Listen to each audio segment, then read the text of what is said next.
በምክክር ኮሚሽኑ የምክክር ሂደት ላይ መድረኩን ረግጠው የወጡ ወገኖች ስለመኖራቸው እየተነገረ ይገኛል። እነዚህ ወገኖች እነማን ናቸው የሚለው ለእናንተ የምናቀርብላችሁ ይሆናል። ሌሎች አንዳንድ መረጃዎች አሉን። አብራችሁን ቆዩ። ሰብስክራይብ አድርጉን፣ ተከታተሉን። ይህን ቪዲዮ ላይክ በማድረግ ጀምሩ። የአገራዊ ምክክር ኮሚሽኑ አጠቃላይ ሂደት ከጀመረ ቀናት እየተቆጠሩ ይገኛሉ። በእነዚህም ቀናት ውስጥ ስለሚነሱት አጀንዳዎች የተለያዩ አነጋጋሪ ሀሳቦች እየተሰጡ ይገኛሉ። ከአዲስ አበባ የባለቤትነት ጥያቄ እስከ አንዳንድ የአማራና የኦሮሚያ ክልል የመሬት ይገባኛል ጥያቄ ድረስ የተለያዩ ሀሳቦች እየተነሱ ነው የሚገኙት። አዲስ አበባ የኦሮሚያ ናት፣ አዲስ አበባም የአማራ ናት የሚለውም ውዝግብም እንደዚሁም ደግሞ የጎጃም መሬት ወደ ኦሮሚያ ይካለል የሚለውም ጉዳይ በተለያየ መልኩ አነጋጋሪ ሆኖ ተከስቶ ነበር። ከዚህም በኋላ ነው ኮሚሽኑ ለተመካካሪዎች ሞባይል ስልክ መያዝ አትችሉም የሚል እገዳ የጣለው። የተለያዩ ሰነዶች በፎቶ እየወጡ ስለሚገኝ ይሄም በማስመልከት ነው ማዕቀብ ተጥሎ የነበረው። እንግዲህ በትላንትናው ዕለት ጀምሮ እየተሰሙ ያሉ መረጃዎች አሉ።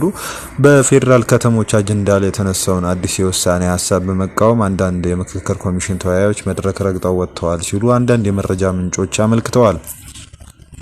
በፌዴራል ከተሞች አጀንዳ ስር ሲካሄድ በነበረው የምክክር መድረክ ላይ የተሳተፉ የቡድን 7 ተወያዮች ከኦሮሚያ ብልጽግና ተወካዮች ውጭ ያሉ የሁሉም ብሔሮች ተወካዮች የቀረበውን አዲስ የውሳኔ ሀሳብ በመቃወም መድረኩን ረግጠው መውጣታቸውን የመረጃ ምንጮች ገልጸዋል። ላለፉት 4 ሳምንታት ያህል ሲካሄድ በነበረው በዚህ ውይይት በተለይም በአዲስ አበባ ከተማ የወደፊት አስተዳደራዊ ወሰንና አወቃቀር ላይ ትኩረት ያደረጉ 4 ዋና አማራጮች ቀርበው ሲመከሩበት ሰንብተዋል። አማራጮቹም አዲስ አበባ ራስ ገዝ የፌዴራል አካል፣ ራሱን የቻለች ክልል ወይም የኦሮሚያ አካል ትሁን የሚሉ ነበሩ።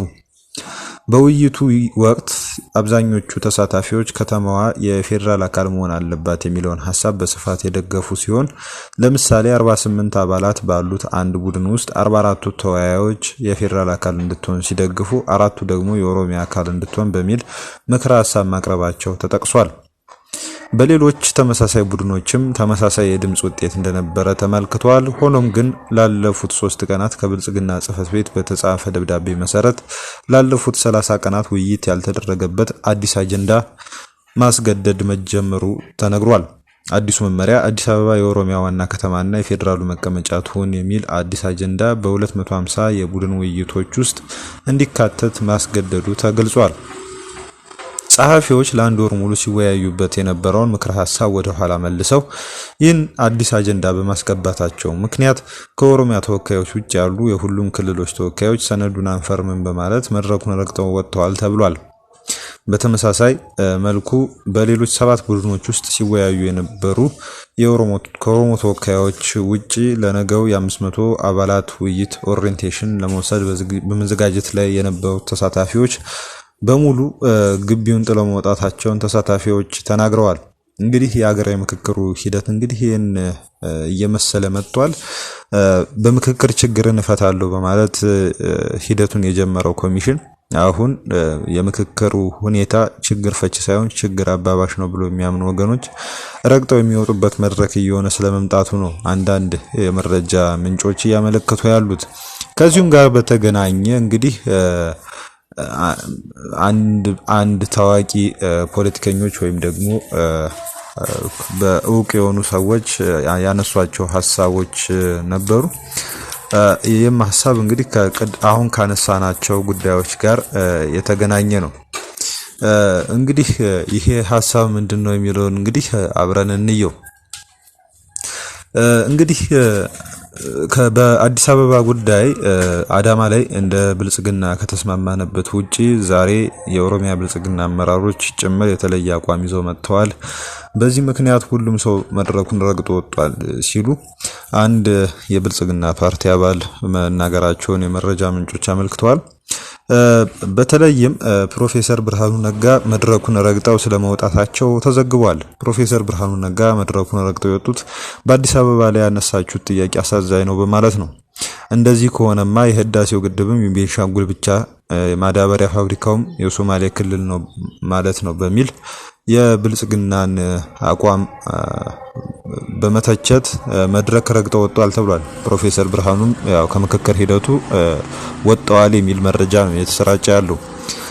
በሌላ በኩል ደግሞ ከአማራ ብልጽግና ፓርቲ ዶክተር ደሴ ጥላሁን፣ አቶ አማረ ሰጤና ግዛቸው ሙሉነህ አገራችን በዚህ መልኩ የመቀራመት አሳፋሪ ድርጊት ሲፈጸም እኛ ቁጭ ብለን አንመለከትም በሚል መድረኩን ጥለው ስለመውጣታቸው ነው የተነገረው።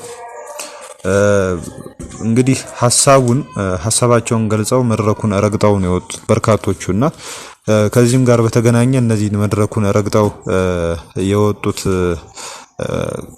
ማለት መድረኩን ረግጠው የወጡትን ሰዎች ሚቲጌት የማድረግ ወይም ደግሞ የማደራደር ሁኔታ እየተስተዋለ አይደለም ማለት ወደ ሂደቱ እንዲመለሱ ማለት ነው። እና ይሄ አይነት አካሄድ የምክክር ኮሚሽኑን መጨረሻ እጅግ በጣም የሚያጓጓ አድርጎታል ሲሉ የመረጃ ምንጮች ያመለክታሉ። ፕሮፌሰር መስፍን አርአያ ባለፈው ሳምንት በዚህ ዓመት መጨረሻ አዲስ ብስራት ይኖራል ጠብቁ ሲሉ ተናግረው ነበረ። ይሄ አዲስ ብስራት እንግዲህ መድረክ ረግጦ በመውጣት የሚመጣ ከሆነ አብረን የምናየው ይሆናል ሲሉ የመረጃ ምንጮች እየገለጹ ይገኛሉ። በዚህ መልኩ የአዲስ አበባ ጉዳይ በእጅጉ አነጋጋሪ ሆኗል። ሌሎችም የመሬት ጥያቄዎች አሉ። የጎጃም አማራ ውስጥ ያሉ ጎጃምና የኦሮሞ ብሔረሰብ መሬቶች ወደ ኦሮሚያ ክልል ይካለሉ የሚሉ የተለያዩ በጣም አነጋጋሪ ካዛንቸስና መርካቶ ስማቸው ይቀየር የሚል እንደዚህ በጣም ሲሊ የሀገሪቱ ችግርና የሚነሱት ጥያቄዎች ሲታዩ በጣም ሲሊ ናቸው የሚሉ ወይም ደግሞ በጣም አናሳ የሆኑ ጥያቄዎች ናቸው እየተነሱ ያሉት ሲሉ መረጃ ምንጮች ያመለክታሉ። እንዲሁም አንዳንድ ወገኖች እንደሚታቹት ከሆነ እነዚህ የሚነሱት ጥያቄዎች እንደው ትኩረት ለማስቀየሻ ሆነው እየመጡ ያሉ ናቸው እንጂ ምንም የተለየ ሀሳብ እየቀረበበት ያለ አይደለም። እንግዲህ ይሄም ኮሚሽን መጨረሻው ምን ይሆን ሲሉ ነው እንግዲህ የመረጃ ምንጮች እያመለከቱ ያሉት። እንግዲህ የምክክር ኮሚሽኑ ጉዳይ ይሄን ይመስላል ማለት ነው። ወደ ትግራይ ጉዳይ ስናልፍ እንግዲህ የትግራይ ወጣቶች ማህበር ትላንትና ዕለት መግለጫ ወጥቶ ነበር። እንግዲህ በዚህ መግለጫው ላይ የተለያዩ ሀሳቦችን አንስተዋል። አራተኛ ዓመቱን የያዘውን የፕሪቶሪያ ስምምነት በማለት ግጭት የማቆም ስምምነት በአግባቡ ተተግብሮ የትግራይ ግዛታዊ አንድነትና ሉዓላዊነት በህገ መንግስቱ መሰረት ወደ ዋና ወይም ወደ ነበረበት ሁኔታ እንዲመለስ ከአገር ውስጥ በኃይል የተፈናቀሉ ዜጎች ወደ ጎረቤት ሀገራት የተሰደዱ ተጋሩ ወደ ቀድሞ ቀያቸው እንዲመለሱ ተጠያቂነት እንዲነግስ በሁለቱ ተዋዋዮች መካከል አቃፊ የሆነ ፖለቲካዊ ውይይት እንዲጀመር እንዲሁም የትግራይን ዳግም መልሶ የማቋቋም ሂደት እንዲሳለጥ ይህን ስምምነት ላፈራረሙት የዓለም ማህበረሰብ አባላት እና የተለያዩ ተቋማት የትግራይ ወጣቶች ማህበር በተደጋጋሚ ተማጽኖ ሲያቀርቡ ስለመቆየቱ አመልክቶ ይሁን እንጂ አዋዋዮቹ የፕሪቶሪያ የግጭት ማቆም ስምምነት ውስጥ የገባውን ወይ ደግሞ የሰፈረውን ቃል ባለማክበራቸው ወይም እንዲከበር ባለማድረጋቸው ምክንያት ይህ ውል ሙሉ በሙሉ በመፍረሱ የኢትዮጵያ መንግስት በትግራይና በተጋሩ ላይ በየትኛውም አይነት ዘዴዎች እያደረጋቸው ያሉትን የዘር ማጥፋት ሂደቶች ሲተገብር ስለመቆየቱ ማህበር አመልክቷል። ኢትዮጵያ መንግስት ሲተገብረው የቆየውን እና ቀጥሎ ያሉትን የሸቀጣሸቀጥ፣ የነዳጅ፣ የመንግስት ሰራተኞች ወራዊ ደሞዝ፣ የሰው አልባ አውሮፕላኖች ጥቃት፣ የወጣቶች መኮብለል፣ ህገወጥ የሆኑ ታጣቂዎችን ማደራጀትና ማቋቋም የተለያዩ አይነት እንቅስቃሴዎች የትግራይን የማጥፋት ምልክቶች ናቸው ወይም ደግሞ ማሳያዎች ናቸው ሲል ነው ያመለከተው። ይህ በእንዲህ እንዳለ የኢትዮጵያ መንግስት በቅርብ ቀናት በምዕራብ ትግራይ ዞን የከፈተው ጥቃት የትግራይንና የተጋሩን ደህንነትና ህልውና ወደ ከፍ አደጋ እንዲወድቅ አድርጎታል ያለው ይሄ ማህበር በመሆኑም በኢትዮጵያ መንግስት ተጀምሮ ያለውን የትግራይን ህዝብ ወደ ዳግም ጥፋት የማስገባት ኃላፊነት የጎደለው ተግባር የዓለም ማህበረሰብ በአስቸኳይ ማስቆም አለበት በማለት የማህበሩ ጥሪ አቅርቧል።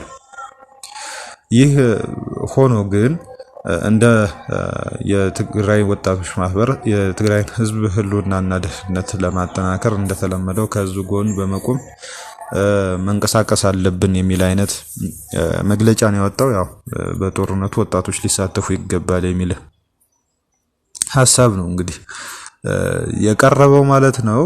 ይሄ በጦርነት ውስጥ ወይም መከተ በሚባለው እንቅስቃሴ ውስጥ የወጣቶች ተሳትፎ መስፋት አለበት አይነት ሐሳብ ነው እየተሰራጨ ያለው።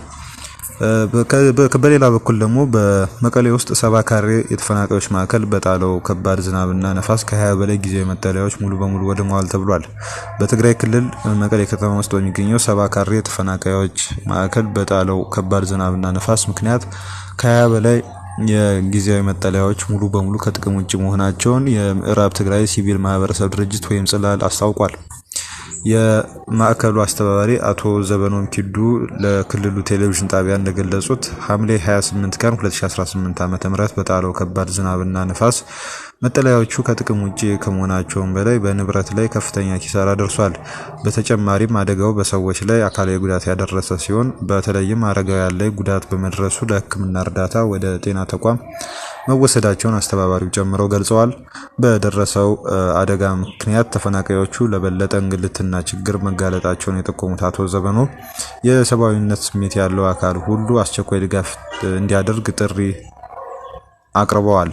የተፈናቀለው ህዝብ በከባድ ችግር ውስጥ እንደሚገኝ ያመለከተው የምዕራብ ትግራይ ሲቪል ማህበረሰብ ድርጅት ለችግሩ ዘላቂ መፍትሄ የሚሆነው ተፈናቃዮች ወደ ቀደመ ቀያቸው ወይም መኖሪያቸው የሚመለሱበት ሁኔታ ሲመቻች ብቻ እንደሆነ አጽንኦት ሰጥቷል ሲል የክልሉ ቴሌቪዥን ጣቢያ ዘገባ አመልክቷል።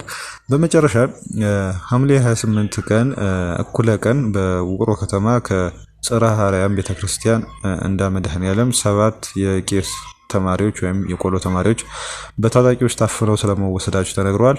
ከነዚህም ውስጥ 2ቱ ከሰዓት በኋላ ሲመለሱ 5ቱ ግን ይቅርታ የት እንደሚገኙ እንዳልታወቀ ስለመወሰዳቸው ነው እንግዲህ ወደ ሌላ ቦታ የመረጃ ምንጮች ያመለከቱት ማለት ነው። እስካሁን ድረስ በመንግስት ዙሪያ ይሄ ጉዳይ ምንም አይነት ምላሽ አልተሰጠም። በእምባላጀ ወረዳ የሰራዊት እንቅስቃሴ ወይም ራሱን ቲዲኤፍ ብሎ የሚጠራ ታጣቂ ኃይል እንቅስቃሴ የተስተዋለ ይገኛል። በእምባላጀ ወረዳ በአጠቃላይ ማለት በወረዳ እምባላጀ በተለየ በአጠቃላይ ደግሞ በራያ አካባቢ እየታየ ያለው የሰራዊትና የከባድ መሳሪያ እንቅስቃሴ ሁኔታ እየጨመረ ስለመምጣቱ ተነግሯል። በእምባላጀ ወረዳ አዲሸው ከተማ 14 አውቶቡሶችና 4 ፓትሮሎችን እንዲሁም 2 ኦራሎችን የያዘ የሰራዊት ኃይል ገብቶ ስለማደሩ ከስፍራው የደረሰ መረጃ አመልክቷል። በተመሳሳይ መረጃ በትላንትናው ዕለት ከ10 ሰዓት በኋላ ከሰዓት 10 ሰዓት በኋላ በተገኘ መረጃ መሰረት የአርሚ 60 የመድፈኛ ኃላፊ የሆኑት አቶ ኢዮብ የተባሉ ሰው የሚባሉ አመራር በአላማጣ ውለው እየተመለሱ ሲገኙ ይህን ተከትሎም ከባድ የመሳሪያ ጭነት ተጭነው እየመጡ ስለመሆናቸው ተነግሮ ነበረ። 130 ሚሊ ሜትር መድፍና 155 ሚሊ ሜትር መድፍ ናቸው።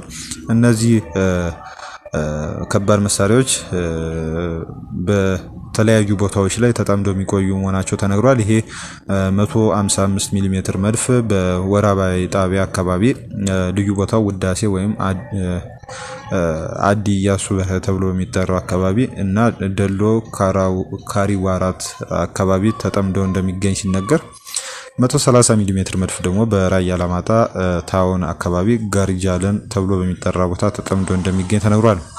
በአጠቃላይ ተቀብረው ቆይተው ነበር የተባሉ ከባድ የጦር መሳሪያዎች እየወጡ እየተጠመዱ እንደሚገኙ የተነገረ ሲሆን ወደ መጨረሻው ውጊያ ለመግባት የሰዓታት እድሜ ብቻ ቀርቶናል በሚል የተለያዩ አይነት እንቅስቃሴዎች እየተደረጉ እንደሚገኙ ነው ከቲዲኤፍ በኩል የሚገኙ መረጃዎች የሚያመለክቱት። ስለተከታተላችሁ እናመሰግናለን።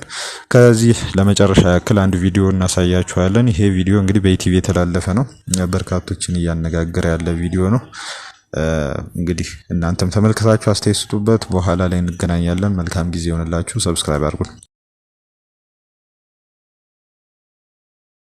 አንተ ወይም ደግሞ ለዶክተር መሐሪ ችግኝ ከሚሰጠው ጥቅም በተጨማሪ በጫካ ያሉ በየበረሃ የሚርመጠመጡ ታጣቂዎች የተሻለ አገልግሎት ያገኛሉ፣ በደኑ በጫካው ማለት ነው። ምክንያቱም መኖሪያቸው መተዳደሪያቸው አድርገውታል።